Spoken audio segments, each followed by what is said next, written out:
बिस्मिल्लाहिर्रहमानिर्रहीम। ख्याल टीवी के मोअज़्ज़ज़ ख़वातीन व हज़रात, अस्सलाम वालेकुम व रहमतुल्लाहि व बरकातुहू। मैं हूँ आपका दोस्त मोहम्मद अली खिज़र। आज की इस वीडियो में जादू, जिन्नात और शैतानी असरात की चंद वजूहात आपकी खिदमत में पेश कर रहे हैं। बहुत सारे लोग जादू या जिन्नात का पता चलने के फौरी बाद पहला सवाल ये करते हैं कि ये जादू जिन्नात किसने भेजे हैं। अगर लोगों को ये पता चल जाए तो घरों में आग लग जाए, क्योंकि बहुत सारे वाक़यात में अपने इंतहाई करीबी अजीज ही मुलव्वस होते हैं। लिहाजा इस पर गौर ना करें कि ये हरकत किसने की है, बल्कि इसके इलाज पर तवज्जो करें। इसी तरह हमारे मुआशरे में मौजूद जहालत, दीन और शरीयत से नावाकफियत की वजह से लोग मुब्तला मुसीबत होते हैं और वो तसव्वुर करते रहते हैं कि फलां ने मुझ पर जादू किया है। मेरी अपनी मालूमात के मुताबिक 80% लोग ऐसे हैं जिन पर जादू या शैतानी असरात इनकी अपनी गलतियों, बदअमालियों और शरई अहकाम की खिलाफ वर्जियों की वजह से होती है। जादू, जिन्नात और शैतानी असरात की चंद वजूहात ये हैं। नंबर 1, वज़ू और गुस्ल का शरई तरीका ना जानना। कुरान करीम को इसके आदाब के खिलाफ पढ़ना। नमाज की पाबंदी ना करना। नमाज के अहकाम, फ़राइज़ और वाजिबात से नावाकिफ़ होना। गीबत और चुगलखोरी करना। लिबास गंदा रखना। जिस्म नापाक रखना। घर के अंदर नापाक कपड़ों को रखना।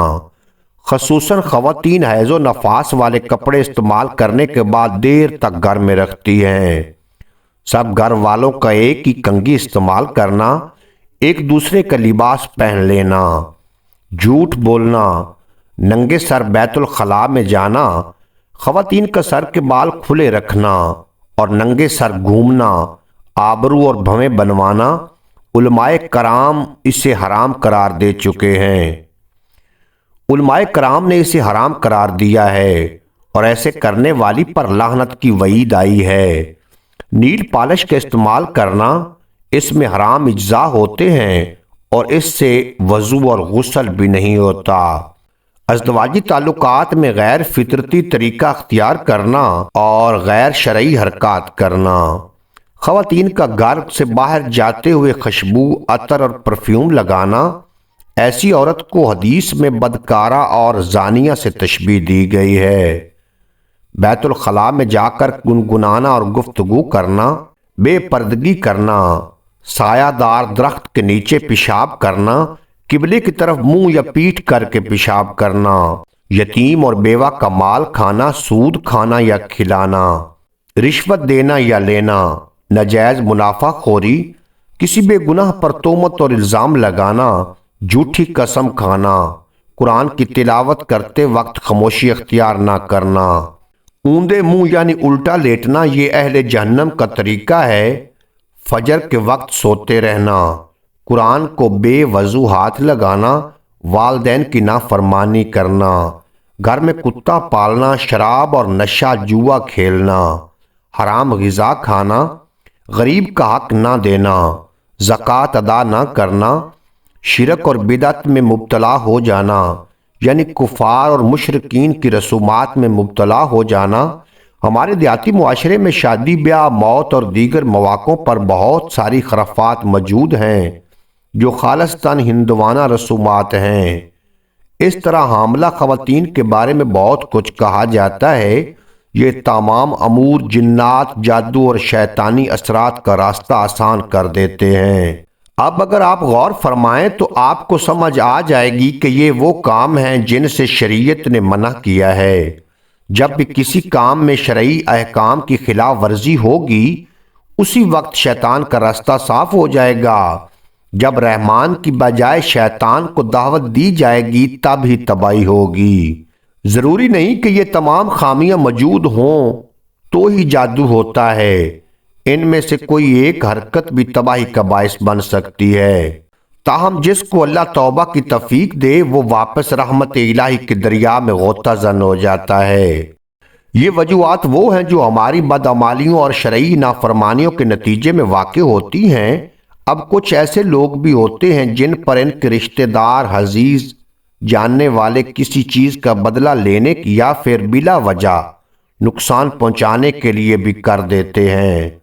इसके बहुत सारे मुहर्रकात हैं।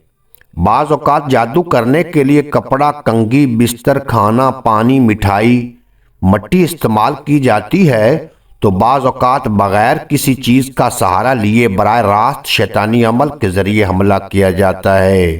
بے شک جادو ایک خطرناک عمل ہے اور یہ قبر کی دیواروں تک پہنچا دیتا ہے۔ اگر کسی کے ساتھ ایسا معاملہ ہو تو مخلصانہ مشورہ ہے کہ کسی پر شک نہ کرے بلکہ اس کا علاج کریں۔ علاج کروانا ہی مقصد ہونا چاہیے۔ جس نے یہ حرکت کی ہوگی وہ خود اذیت میں مبتلا ہو جائے گا۔ جادو، جنات اور شیطانی اثرات میں مبتلا انسان کو سکون نہیں ملتا اور وہ بے چین رہتا ہے اور کبھی یہاں تو کبھی وہاں جو مل جائے اس سے علاج شروع کروا لیا اور نامکمل علاج چھوڑ کر کسی اور کے پاس بھاگ گیا۔ یہ سب اس جادو ہی کے اثرات ہوتے ہیں۔ وہ شخص اپنا مکمل علاج ہی نہیں کروا پاتا۔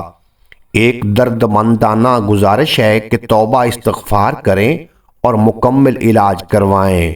اللہ کی نافرمانیاں، اس کے حبیب صلی اللہ علیہ وآلہ وسلم کی ناراضگی اور گناہوں کی کثرت ہی اس مصیبت کے راستے کو آسان کرتی ہے۔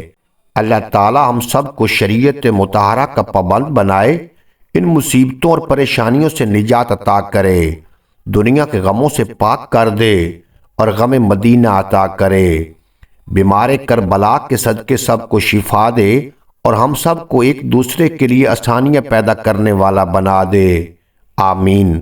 امید ہے آج کی یہ مختصر ویڈیو آپ کو پسند آئے گی۔ اگر ویڈیو پسند آئی ہو تو چینل کو سبسکرائب فرما کے بیل نوٹیفیکیشن کو پریس کرنا تاکہ مستقبل میں اپلوڈ ہونے والی تمام ویڈیو بر وقت آپ تک پہنچتی رہیں۔